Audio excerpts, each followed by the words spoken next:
Bonjour à tous et bienvenue dans cette nouvelle vidéo où on va parler d'un oral ENS tombé en 2023. On va lire ensemble l'énoncé. Donc on considère un entier non nul K et une fonction qui est de classe CK de R dans R, telle que la somme pour J égale à 0 jusqu'à K des dérivés JM de F possède une limite finie L en plus l'infini. La question c'est de savoir est-ce qu'on peut en déduire que F possède elle-même une limite finie en plus l'infini. Et donc on discutera suivant la valeur de K. Donc c'est un exercice qui est accessible au L2 donc, ou au MP. Donc on va utiliser des outils qui sont pas tout à fait au programme de Psy et de PC, donc c'est vraiment plus pour un oral pour les MP. Donc n'hésitez pas à réfléchir par vous-même avant à mettre la vidéo en pause et à y réfléchir par vous-même, et je vais donner tout de suite quelques indications, et ensuite je passe à la correction. Donc voilà pour les indications. Donc première indication, ça va être de résoudre l'équation, donc l'équation différentielle, somme pour J égale 0 jusqu'à K des dérivés JM de F égale G d'inconnu F dans les deux cas particuliers, où K égale 1 d'abord, qui est le plus simple, puis K égale 2. D'accord? Donc on a affaire à une équation linéaire d'ordre 1 avec second membre dans le cas K égale 1, puis linéaire d'ordre 2 avec second membre dans le cas K égale 2. D'accord? Donc ça c'est complètement au programme. Donc essayez de voir un petit peu ce qui va se passer. Normalement vous devriez trouver que ça marche, que effectivement f va avoir pour limite L, et il faut essayer de comprendre pourquoi. Pourquoi est-ce que ça marche? Et parce que justement ça ne marchera pas pour k plus grand que 3 dans le cas général, et il faut comprendre pourquoi. D'accord? Donc essayez de faire ça, et donc je passe tout de suite à la correction. Donc on a dit, on commence par le cas k égale 1. On pose g de x qui va être égal à f de x plus f' de x, d'accord? Et on sait que la limite de g de x, lorsque x tend vers plus l'infini, ce sera L. Donc dans ce cas-là, voilà, on va transformer ce problème en un problème d'équation différentielle, c'est-à-dire que on va dire que f est solution de l'équation y' plus y égale g. Et ça tombe bien parce que ce genre d'équations, on sait les résoudre.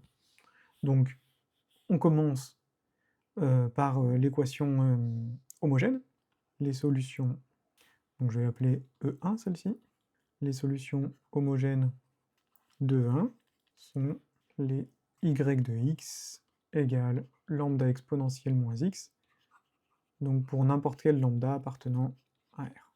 Et donc, qu'est-ce qu'on va faire ensuite? On va faire une variation de la constante, d'accord? Pour trouver une solution particulière.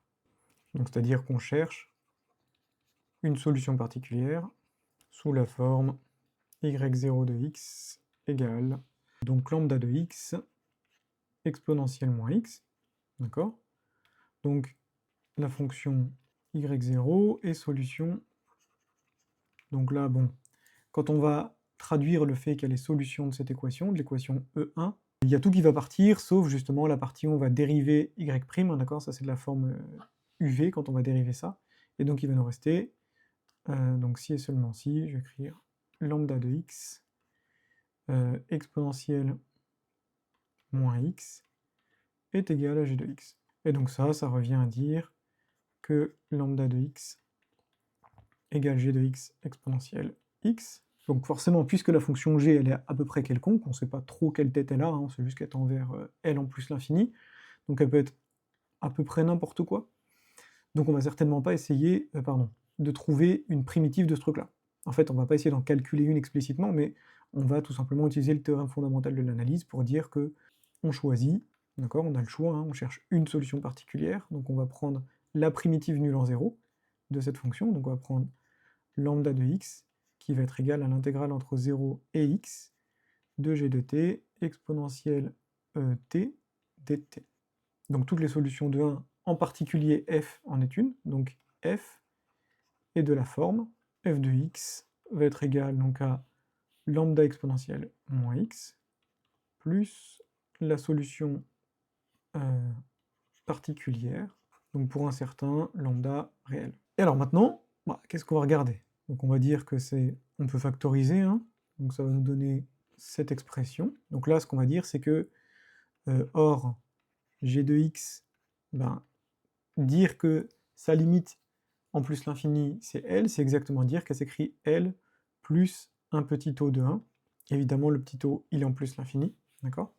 Et donc, ce qui veut dire que là, on va avoir affaire à lambda, plus l'intégrale entre 0 et x de L plus un petit o de 1, exponentielle t, dt. On va voir que l'expression de ce petit o, là, on s'en fiche un petit peu. Et donc, ça va nous donner donc le L exponentielle t, l'exponentielle, elle va se primitiver en exponentielle. Donc, ça nous donnera lambda exponentielle moins x, plus, donc là, cette partie-là, ça va nous donner L, c'est une constante, ça va sortir de l'intégrale, et ensuite, une primitive de l'exponentielle, c'est l'exponentielle, donc ça fera L exponentielle x moins 1, exponentielle moins x, plus l'intégrale entre 0 et x d'un petit o d'exponentielle t, dt exponentielle moins x. Et donc maintenant, on a presque terminé, on va juste simplifier une dernière fois ce truc-là, et voilà. On remarque que là, on va avoir une partie qui va tendre vers 0 en plus l'infini, une partie qui va tendre vers L en plus l'infini, et on a cette partie-là. Alors maintenant, cette partie-là, c'est la petite partie qui est hors programme de Psi, c'est-à-dire qu'on va faire une intégration des relations de comparaison.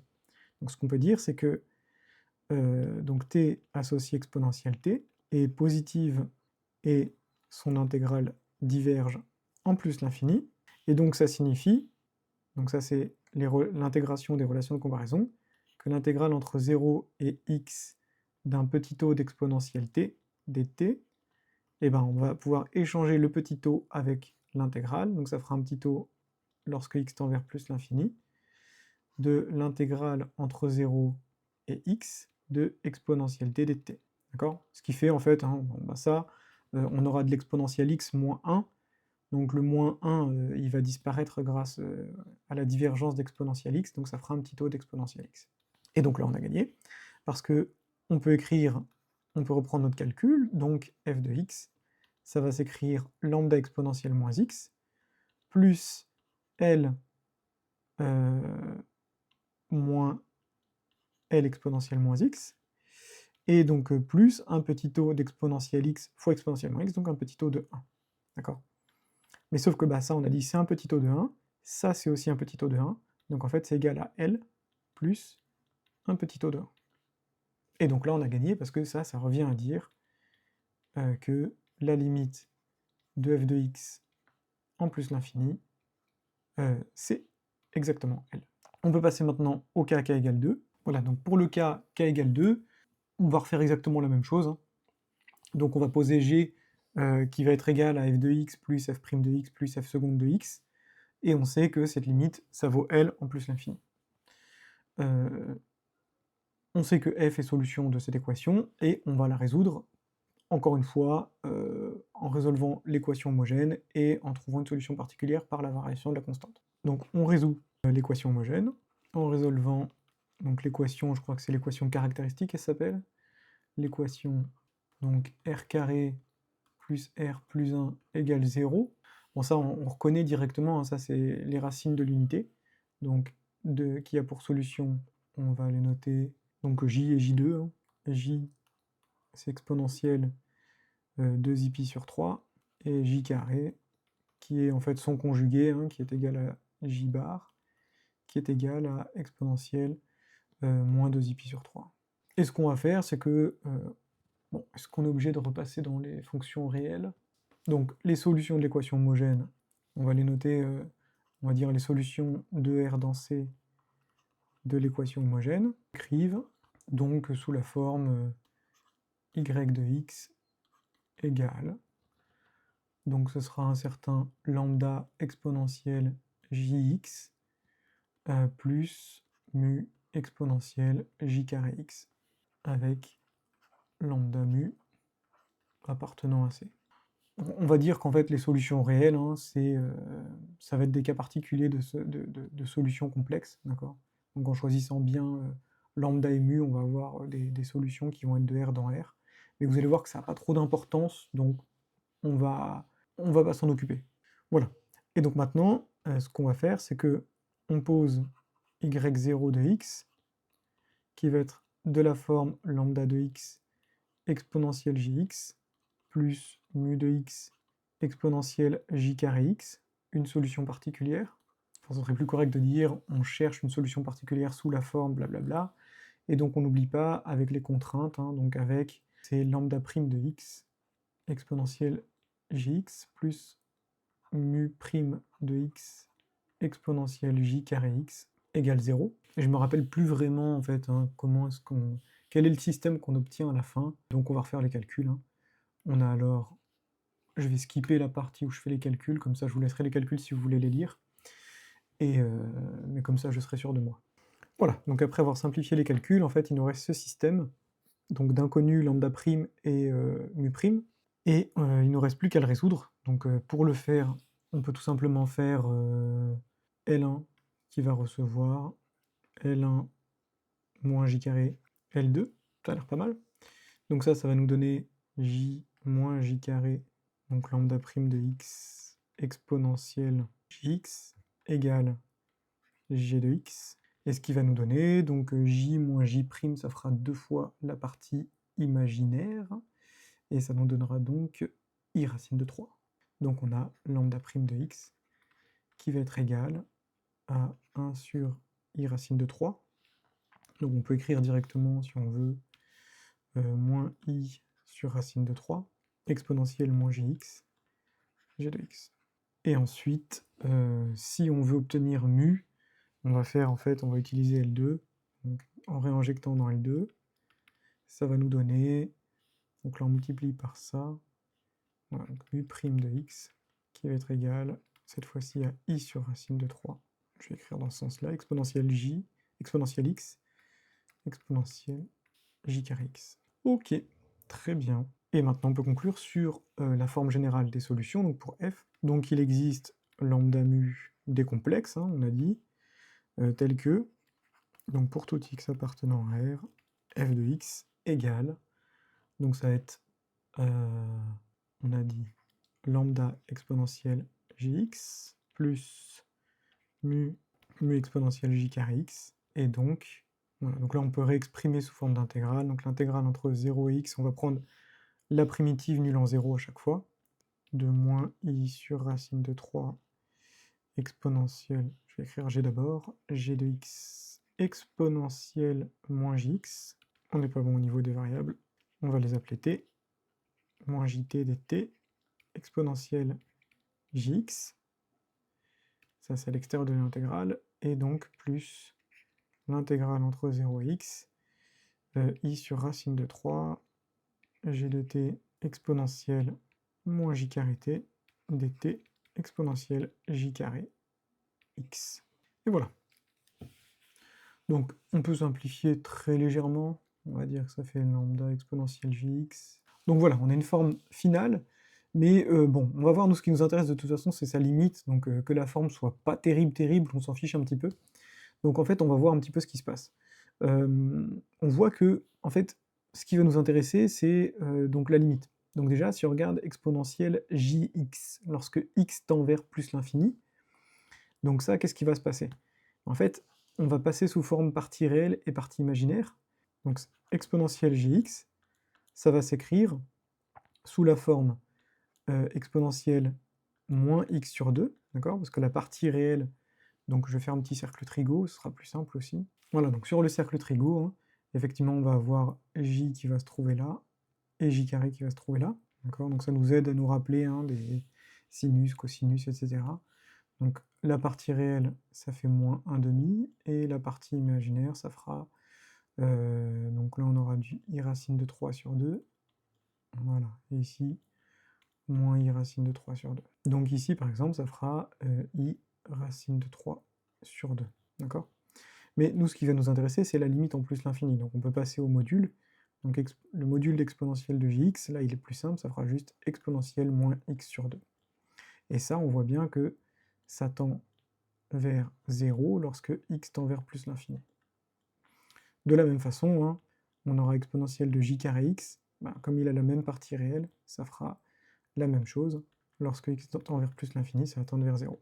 Et bon, on va avoir aussi le fait que la fonction, on va avoir en fait les mêmes résultats qu'avant, hein. Donc de même, donc de la même façon en écrivant g de t qui va être L plus un petit o de 1, on va avoir f de x qui va être égal, bon, on va directement mettre les deux premiers termes dans un petit taux de 1, plus ensuite, on va écrire i racine de 3, et là on va rassembler les intégrales, hein, donc ce sera, donc ça nous fait L plus G de t, pardon, L plus un petit taux de 1, L plus un petit taux de 1, voilà, et moins L plus un petit taux de 1, exponentielle moins jt dt exponentielle jx. Voilà, donc après il suffit de faire les calculs, bon je vais les faire, et je vais skip les étapes, comme ça vous aurez juste le résultat et vous pourrez relire ce que j'ai fait. Voilà, donc je vous ai épargné un petit peu les calculs pénibles, je les ai fait ici si vous voulez relire. Donc on arrive à l'étape intéressante, hein, donc je vais terminer les calculs qui sont, je trouve, intéressants ici. Donc juste hein, pour passer de là à là, ce que j'ai utilisé comme astuce, hein, c'est que j3 égale 1, donc ça me permet de dire que j c'est 1 sur j carré, et donc voilà, les j qui sont au dénominateur, je peux les remonter en haut, ce qui me permet d'arriver là. Donc ça nous donne L plus un petit taux de 1, et plus, maintenant, ce qu'on va regarder, c'est que on va avoir un petit taux de l'intégrale entre 0 et x de exponentielle x sur, t sur 2 dt, donc exponentielle j carré x, plus un petit taux de exponentielle t sur 2, encore une fois, dt, exponentielle jx. Alors pourquoi est-ce qu'on a ça? C'est tout simplement parce que on va avoir un petit taux de exponentielle moins jt, par exemple, bah, ce sera égal à un petit taux de exponentielle x sur 2 exponentielle moins racine de 3 sur 2, donc it, voilà, hop, faut pas que je me trompe ici, c'est un t. Et sauf que là, on a quelque chose qui est borné, donc dans le petit taux, ça va disparaître, et donc on a bien un petit taux d'exponentielle t, et donc par intégration des relations de comparaison, on peut sortir le petit taux. Et sauf que, bon, bah, encore une fois, là, on va pouvoir sortir le x sur 2, d'accord? Et donc je passe les détails, hein, mais encore une fois, toute cette partie-là, ça va nous donner un petit taux de 1. Donc ça nous donnera bien L plus un petit taux de 1, plus un petit taux de 1, ce qui nous donnera donc L plus un petit taux de 1. Et donc on a retrouvé le même résultat que pour k égale 1. Voilà. Donc en fait, pour le cas général, donc les solutions de l'équation homogène, donc les solutions de l'équation homogène associées donc à l'équation maintenant générale, vont être de la forme y de x, ça va être la somme, on va dire, pour j égale 1 jusqu'à k, de lambda j exponentielle oméga j x, avec oméga j, les racines de p de grand X, qui va s'écrire donc x puissance r plus x plus 1, d'accord? Mais sauf que ça, on reconnaît en fait, or, on a p de oméga égale 0, on reconnaît la somme d'une série géométrique, hein, et donc ça va nous donner, ça revient à dire que oméga puissance r plus 1 moins 1 sur oméga moins 1, égale 0, d'accord? Et donc ça implique hein, que oméga r plus 1 égale 1, et donc, en fait, les oméga j, ça va être les racines k plus unième de l'unité, sauf 1. C'est égal, on peut les écrire, hein, donc exponentielle de i de j pi sur k plus 1, avec j qui appartient à 1 jusqu'à k. Et donc ce qui fait que, en fait, si on regarde ce qui se passe, donc pour le k égale 1, on avait ça, on avait juste celle-ci, d'accord, k égale 1, on avait moins 1, c'est la seule, en fait, racine 1 plus unième, donc c'est racine deuxième de l'unité, sauf 1, donc ça va être ça. Ce qui se passe ensuite, c'est qu'on va avoir j qui va se trouver là, donc on va avoir j et j carré, d'accord, donc ça va être le cas k égale 2, mais en fait, on voit que dès qu'on arrive au cas k égale 3, il va se passer quelque chose, c'est la chose suivante. Donc là, on va avoir par exemple k égale 3, on va voir ça et on va retrouver moins 1 aussi, hein. Donc on aura i moins i et moins 1, donc ça sera pour le cas k égale 3. Ok. Et en rouge, j'ai fait le cas 10, donc c'est le cas k égale 10 ici. Et donc, quelle est la différence à chaque fois? Ben, la différence ici, c'est qu'en fait, à chaque fois, les solutions particulières, elles vont en particulier toutes tendre vers 0, d'accord? Donc, pour k égale 1 et k égale 2, ce qui se passe, c'est qu'on a partie réelle de oméga j qui est toujours strictement négatif, et donc on va avoir exponentielle oméga j x qui va tout le temps tendre vers 0, lorsque x tend vers plus l'infini. Mais on voit par exemple hein, que pour le cas k égale 3, ben, on va avoir i, et en fait on peut trouver des solutions réelles très faciles. Pour k égale 3, on va avoir cosinus x qui va être solution de y3 plus y seconde plus y' plus y égale 0, hein, tout simplement parce que on va avoir y seconde plus y qui est égal à 0, et y dérivé 3 fois plus y' qui est égal à 0, d'accord? Donc là, ici, on aura moins cosinus plus cosinus. Non, on va avoir sinus moins sinus ici, d'accord? Donc ça fera bien 0. Et donc là, on voit bien que on a bien la somme des 3. Ici, cette fonction g, bah, en fait, c'est la fonction constante égale à 0, donc elle tend vers 0. Et pourtant, on a une solution particulière qui va être cosinus, qui ne va pas tendre vers 0, d'accord? Donc, f de x égale cosinus x, et g de x égale 0, donne un contre-exemple pour k égale 3, d'accord? Et en fait, on peut détailler les contre-exemples en général, hein.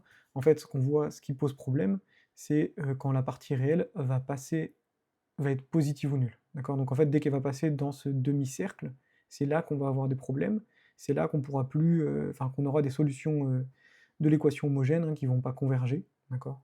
Qui vont même, en fait, ici, elles vont osciller, et en fait, ici, elles vont diverger en oscillant, d'accord? Quand on va être là, parce qu'on va avoir de l'exponentielle positive fois un terme oscillant, d'accord? Donc ici, on va avoir la divergence pour ce demi-cercle. Donc dès qu'on aura k plus grand que 3. Donc on peut détailler les solutions. Donc ce qu'on peut prendre, hein, ce sera, on va dire, la partie réelle la plus grande, ce sera toujours donné par oméga 1 ici, hein, comme avec les notations que j'ai prises. Donc en fait, on peut regarder plus généralement, donc pour k supérieur ou égal à 3,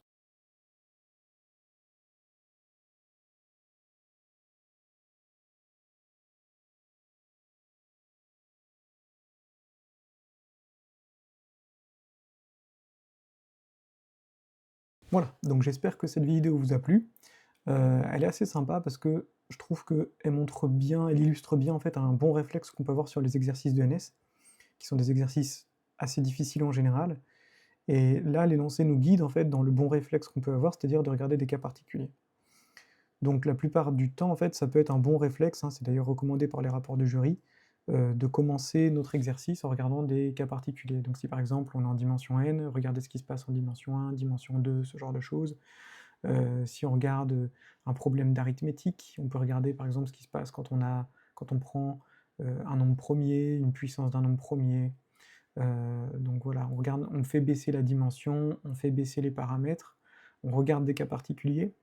Donc dans notre cas, à nous, là, dans cet exercice, c'était quelque chose qui était vital, qui était suggéré par l'énoncé directement. Mais voilà, faut pas hésiter à prendre cette initiative.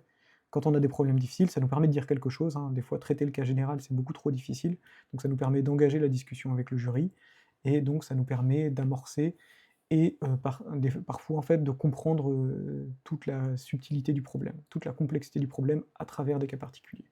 Donc là, c'est exactement ce qui se passe, hein. On regarde le cas k égale 1, k égale 2, et on voit que c'est les racines de l'unité en fait qui vont venir nous aider. Et en fait, cette partie où est-ce qu'on va avoir des racines de l'unité qui vont être du côté du demi-cercle de partie réelle positive ou nulle, ou en fait qui vont tout être concentrées de l'autre côté.